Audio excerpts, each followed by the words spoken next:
Saudara-saudara, firman Tuhan Matius 13 ayat 45 sampai 46. Demikian pula hal kerajaan sorga itu, seumpama seorang pedagang yang mencari mutiara yang indah. Setelah ditemukannya mutiara yang sangat berharga, ia pun pergi menjual seluruh miliknya lalu membeli mutiara itu. Tema batu bercahaya. Di lereng sebuah gunung yang sepi, seorang pemahat tinggal sendiri. Setiap hari ia memahat batu besar-besar menjadi bentuk-bentuk yang indah, tapi tidak pernah satu pun yang ia simpan. Setelah selesai memahat, ia menghancurkannya lagi. Orang-orang desa di bawah gunung mulai membicarakannya. Aneh, kata mereka. Untuk apa memahat begitu indah hanya untuk dihancurkan sendiri? Suatu hari seorang pendaki yang tersesat berteduh di gubuk si pemahat. Saat malam turun, pendaki itu bertanya, "Mengapa engkau hancurkan semua yang kau ukir? Bukankah kau bisa menjualnya atau pamerkan ke kota?" Pemahat hanya menatap ke api unggun. Lalu ia berkata pelan, "Karena yang kucari bukan bentuknya." Pendaki itu tidak mengerti, tapi ia tidak bertanya lebih lanjut. Malam itu hujan deras. Saat fajar menyingsing, pendaki itu terbangun oleh suara palu. Ia melihat pemahat sedang memecah batu besar dengan penuh tenaga. Tapi berbeda dari sebelumnya.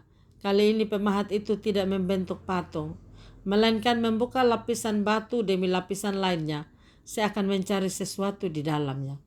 Setelah hampir sehari penuh, akhirnya dari balik lapisan batu yang retak, keluarlah nyala kecil berwarna jingga kemerahan. Bukan api, tapi seperti batu bercahaya.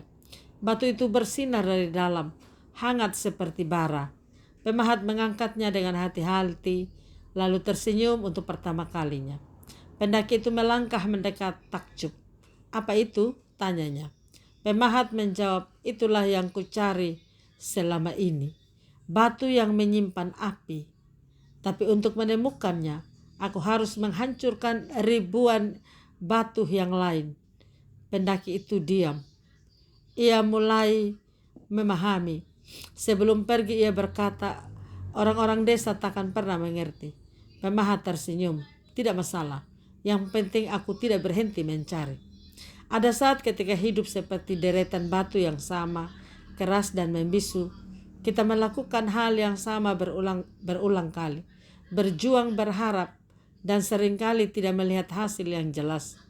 Namun seperti sang pemahat yang tidak berhenti memukul dan memahat, iman menuntun kita untuk terus mencari sesuatu yang lebih mendalam.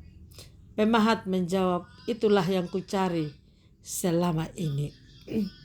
Pemahat tersenyum. Ada saat memang dalam hidup kita seperti itu. Kita melakukan hal yang seringkali terjadi. Sama halnya, Tuhan tidak memanggil kita untuk sekedar menghasilkan karya indah yang bisa dikagumi orang lain. Ia memanggil kita untuk menemukan apa yang bernilai kekal, sesuatu yang menyala dari dalam, kasih, pengharapan, dan kebenaran yang berasal dari Dia. Batu bercahaya itu tidak ditemukan dalam sehari. Demikian juga pertumbuhan rohani tidak terjadi dalam satu musim. Tapi mereka yang tetap mencari, tetap setia, dan tetap percaya akan mengalami perjumpaan dengan harta yang tak tergantikan, hadirat Tuhan sendiri. Ketika dunia bertanya apa gunanya semua ini, biarlah kita menjawab lewat ketekunan, bukan penjelasan. Sebab yang kita kejar bukan pengakuan manusia, melainkan terang yang menyala di kedalaman hati kita. Saudara-saudara yang kekasih, kita kembali diingatkan lewat perumpamaan mengenai kerajaan sorga.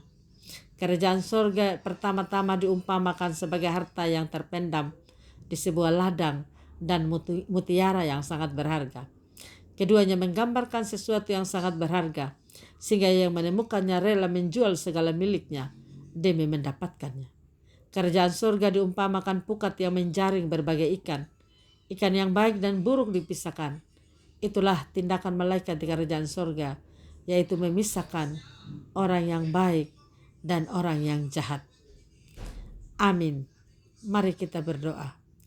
Tuhan Yesus Kristus, kami bersyukur dan berterima kasih karena kami boleh membaca firman-Mu yang mengingatkan kepada kami untuk tetap menjadi orang yang baik dalam hidup ini. Bukan hal yang mudah memang, karena di satu sisi kami terpengaruh, tergoda untuk melakukan hal yang mudah, yang gampang, yang menyenangkan, tapi seringkali berdampak buruk. Mampukan kami memancarkan cahaya di tengah kehidupan dunia ini.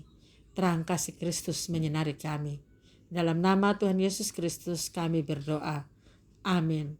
Salam, Tuhan Yesus memberkati. Saya Pendeta Yuliana A. Ambo.